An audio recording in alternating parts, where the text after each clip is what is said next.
Dear viewers, Assalamu alaikum. Welcome to the first video tutorial on first year mathematics. Number system. Dear students, numbers जो आज हम मुख्तलिफ किस्म के numbers को पढ़ते हैं, लिखते हैं, सीखते हैं, सिखाते हैं, विजुलाइज करते हैं, नंबरों की एक पुरानी हिस्ट्री है. Set of natural numbers. Set of natural numbers को हम लिखते हैं कुछ इस तरह से. ये जनाब स्टार्ट होते हैं 1, 2, 3 एंड सो ऑन, यानी ये सिलसिला चलता जाता है. बट यहाँ पे एक इम्पोर्टेंट नंबर मिसिंग सा लगता है और वो नंबर है 0, 0, 1, 2, 3 and so on. In numbers को कहते हैं सेट ऑफ होल नंबर्स, जिनको जाहिर किया जाता है W से. इसी तरह अब यहाँ पे एक और कमी भी नज़र आ रही है कि जब हम 0 से तो चले हमने स्टार्ट ले लिया, हमें पॉजिटिव नंबर्स भी मिल गए 1, 2, 3, 4, 5, 6, 7 एंड सो ऑन. ये सिलसिला लामहदूद या इनफाइनाइट एक सिलसिला है, इन्फिनिटी तक ये सिलसिला चलता रहेगा. What about negative numbers? तो नेगेटिव नंबर्स को इंट्रोड्यूस करने के लिए हमें एक और सेट की ज़रूरत पड़ती है जिसे हम कहते हैं set of integers Z. Set of integers में हम मिड में लिखते हैं 0, दाएं तरफ 1, 2, 3, 4 एंड सो ऑन, बाएं तरफ -1, -2, -3 and so on. Set of integers को हम इस तरह भी लिख सकते हैं, और यानी या 0 को शुरू में, फिर कॉमा, +-1, +-2, +-3 एंड सो ऑन. इस सेट ऑफ इंटीजर्स के अंदर आपके पास होल नंबर्स भी आ रहे हैं, नेचुरल भी आ रहे हैं, और इजाफी तौर पर इसमें नेगेटिव. वो नंबर्स जिनको हम फ्रैक्शन की फॉर्म में लिख सकते हैं वो कहलाते हैं रैशनल नंबर्स. रैशनल नंबर्स की एक मिसाल मैं आपको दे देता हूँ. 1/2, √9, 9.333 एंड सो ऑन, -4, 0. वो नंबर्स होते हैं कि जिनको हम P/Q की फॉर्म में लिख सकें, यानी a number divided by another number, यानी a number upon another number, या वो नंबर जिसका पूरा हम रूट निकाल सकते हैं. मिसाल के तौर पर 9 का स्क्वायर रूट है 3 या +-3. वो भी एक रैशनल नंबर है जो पॉइंट के बाद जिसमें जो डिजिट्स हैं वो रिपीटिंग पैटर्न के साथ हों. एक नेगेटिव नंबर भी एक रैशनल नंबर कहलाएगा, और 0 भी एक रैशनल नंबर कहलाएगा, क्योंकि आप इस नेगेटिव नंबर को डिवाइडेड बाय 1 लिख सकते हैं और इस 0 को डिवाइडेड बाय 1 लिख सकते हैं, और इस तरह से आपके पास जो रैशनल नंबर की डेफिनेशन है वो पूरी हो जाती है. आप इस +-3 को भी डिवाइडेड बाय 1 लिख सकते हैं. तो इस तरह रैशनल नंबर की डेफिनेशन पूरी हो जाती है. तो इस किस्म के जो जितने भी नंबर्स हैं वो रैशनल नंबर्स कहलाते हैं. This is set of natural numbers. This is the set of whole numbers. This is the set of integers. And this is set of rational numbers.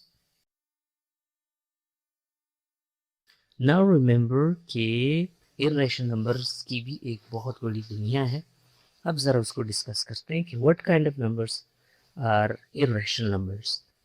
irrational numbers को हम Q dash से जाहिर करते हैं. इसकी कुछ मिसालें मैं आपको दे देता हूँ. 3/0, square root of 2, 4.32121189 and so on. यानी पॉइंट के बाद कोई रेपिटेशन नहीं हो रही डिजिट्स की एक खास पैटर्न में. एक और मिसाल देखते हैं. पाई की जो वैल्यू है वो है 3.141 and so on. So point के बाद बेशुमार डिजिट्स आते जाते हैं बट वो एक ख़ास पैटर्न से रिपीट भी नहीं हो रहे हैं, तो pi is also an irrational number. इसी तरह एक कांस्टेंट है जिसे हम कहते हैं ई।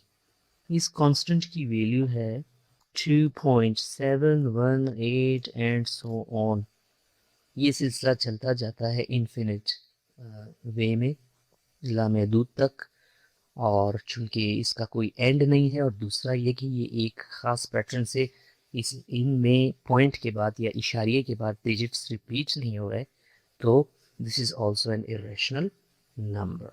तो इसकी इरेशनल नंबर्स की कई एक मिसालें हम यहाँ पे प्रोवाइड कर सकते हैं। एन, डब्ल्यू, जेड और क्यू, आपस में इनकी रिलेशनशिप इस तरह है कि एन, डब्ल्यू और जेड ये आते हैं आपके सेट ऑफ रैशनल नंबर्स में, but the set of irrational number is totally a different world of numbers. तो फिर ये ज़रूरत महसूस हुई कि क्यों ना कोई ऐसा सिस्टम मुतारिफ किया जाए कि जिसमें हम Q और Q डैश दोनों को जगह दे सके। तो फिर एक नंबर सिस्टम इंट्रोड्यूस हुआ जिसे हम कहते हैं व्हाट? इसे हम कहते हैं जनाब सेट ऑफ रियल नंबर्स। और इसके बारे में हम ये लिखते हैं, यानी अगर इसको सेट की फॉर्म में लिखा जाए, मैं सेट ऑफ रियल नंबर्स में दोनों रैशनल और इररेशनल नंबर्स आ जाते हैं। The union of rational and irrational numbers, ठीक है। और इस आर को हम कैसे लिख सकते हैं? Union of rational and irrational numbers, ठीक है। आप ये जो जितने भी नंबर्स हैं, natural numbers, whole numbers, integers, rational and irrational, अब इनका अगर सिर्फ एक नाम हम लें तो वो नाम होगा रियल नंबर्स। और अगर इसके सेट की बात की जाए तो ये सेट कहलाएगा the set of real numbers. This R is called the set of real numbers. इस आर को हम मुख्तलिफ अंदाज में डिनोट कर सकते हैं। मिसाल के तौर पर आप आर को सिंपल आर, जिस तरह हमने यहाँ पे लिखा है, इस तरह लिख सकते हैं। आप इसको थोड़ा सा इस अंदाज में भी लिख सकते हैं, आप इसको इस तरह से भी लिख सकते हैं, ठीक है। और कुछ बुक्स में शायद आपको इस तरह से ये नज़र आए। ये सवाल तो पैदा होता है कि क्या जब इतने सारे नंबर्स आर के अंदर मौजूद हैं, नेचुरल है, डब्ल्यू है, जेड है, क्यू डैश है, तो क्यों ना हम इसको लार्जेस्ट नंबर सिस्टम का नाम दें? But the answer for this question is a little bit surprising. Well, the answer is no. The answer is the set of complex numbers. और इसकी वजह हम लेक्चर के एंड में बताएंगे कि जब हम कम्प्लेक्स नंबर की डेफिनेशन पे आ जाएं। So let's talk about the definition of a complex number. What is a complex number? An ordered pair AB is said to be a complex number if and only if and only if को आप मुख्तसर तौर पर IFF भी लिख सकते हैं। If and only if A comma B is equal to A plus iota B, where iota is equal to -1 under root. A complex number is denoted by Z. A is called, ये जो A as the real part of z, b is called as the imaginary part of z, यानी complex number का imaginary part. These are respectively written as real part of z, जो कि है आपके पास a, and imaginary part of z, जो कि आपके पास है b. Now interestingly, ये जो आयोटा है, अगर हम इसका स्क्वायर लें, so what we are gonna have, iota square, यानी -1 का जो स्क्वायर रूट है, इसका जब आप स्क्वायर लेंगे तो स्क्वायर और स्क्वायर रूट कैंसिल, आपके पास आ जाएगा -1. So it implies iota square is -1. This is very interesting. The set of complex numbers is denoted by capital C. Capital letter C से हम इसको जाहिर करते हैं. कुछ बुक्स में आपके पास C इस तरह भी नजर आएगा, यूं करके, ठीक है. तो ज्यादातर आपके पास आ जाएगा कैपिटल C. IFF हमने लिखा है इफ एंड ओनली इफ. इसका मतलब ये है कि आप स्टेटमेंट को an ordered pair AB is said to be a complex number if and only if AB A, जो ऑर्डर पेयर है वो बराबर होगा A प्लस आयोटा B के. आप ये भी लिख सकते हैं इस जुमले को रिवर्स करके कि A plus iota B is said to be a complex number if and only if it is written in the ordered pair AB. So whenever we talk about converse of a statement, we talk from both sides, from the beginning of a statement to the end, or starting from the end of the statement and coming back to the beginning statement. Let's talk about the answer. Well, it can be given in the form of an example. जब mathematicians कुछ इस तरह का equation solve करने बैठ गए कि what will be the answer, what will be the root of this equation, x squared plus 1 is equal to 0. देखते हैं, जब x squared को आप अकेला छोड़ते हैं तो +1 दाएं तरफ जाकर -1. अब इंटरेस्टिंग बात यह है कि कोई भी ऐसा नंबर नहीं है कि जिसका स्क्वायर ले तो आपके पास आंसर -1 आ जाए. यानी लेट सपोज अगर आप 1 का स्क्वायर लेंगे तो तब भी आपके पास +1 आएगा, और -1 का स्क्वायर लेंगे तो तब भी आपके पास +1 ही आएगा. बट कॉन्ट्रडिक्शन ये है कि x square is equal to -1. अच्छा, तो ये एक तजाद है. अब थोड़ा सा आगे बढ़ते हैं. टेकिंग स्क्वायर रूट, जब हम स्क्वायर रूट लेते हैं तो व्हाट्स गोना हैपन, ठीक, स्क्वायर और स्क्वायर रूट कैंसिल आउट करते हैं. x is equal to plus minus -1 under root. अब this is an imaginary number, तो इसको मैथमेटिशियंस ने ग्रीक लेटर आयोटा से रिप्रेजेंट कर दिया. आयोटा, इसको माइनस और अंडर रूट के तौर पर याद किया जाता है, but its complete statement is plus minus -1 square root or square root of -1. तो ऐसे कई एक इमेजिनरी नंबर्स डिस्कवर होते गए जब हम मुख्तलिफ इस तरह के इक्वेशंस को सॉल्व करते गए. इसकी एक मिसाल एक और इक्वेशन के ज़रिए हम सीखते हैं. Let this is our example number 1. And this is our example number 2. तो जब हम x स्क्वायर को लेफ्ट पे जोड़ेंगे अलोन, अकेला, तो +9 यहाँ जाकर -9. जिस तरह हमने यहाँ पे फिर आगे प्रोसेस किया था स्क्वायर रूट लेने का, तो यहाँ पे भी हम लिखेंगे taking square root on both side. फिर आगे प्रोसीड करके एक और इमेजिनरी नंबर पे हम आएंगे.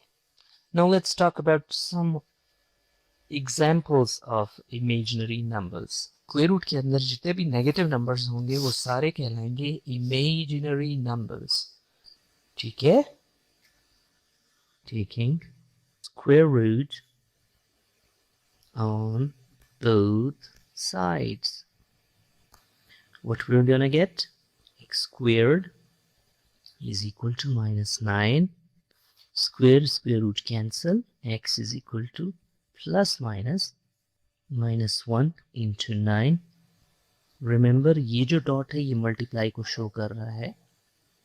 हमें मिलेगा जनाब प्लस माइनस -1 into √9, यानी फिर हमारे पास आ जाएगा प्लस माइनस आयोटा एंड 3. 9 का स्क्वायर रूट 3 और -1 अंडर रूट जो कि हम पहले से पढ़ चुके हैं, that is our -1 square root is actually iota. So इसीलिए हमने क्या किया, इसकी जगह -1 अंडर रूट की जगह आयोटा लिख लिया. आप आयोटा 3 को यूं भी लिख सकते हैं. आयोटा इस माइनस की वजह से हम इसको लिख सकते हैं 3 आयोटा और आयोटा 3. इसको हम लिख सकते हैं प्लस माइनस 1/2 आयोटा. आयोटा आप शुरू में लिखें, लास्ट में लिखें, इससे कोई फर्क नहीं पड़ता.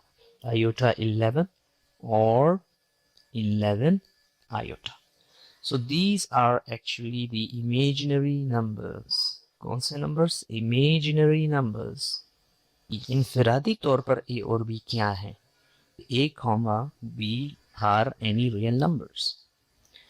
इसका मतलब ये है is a member of.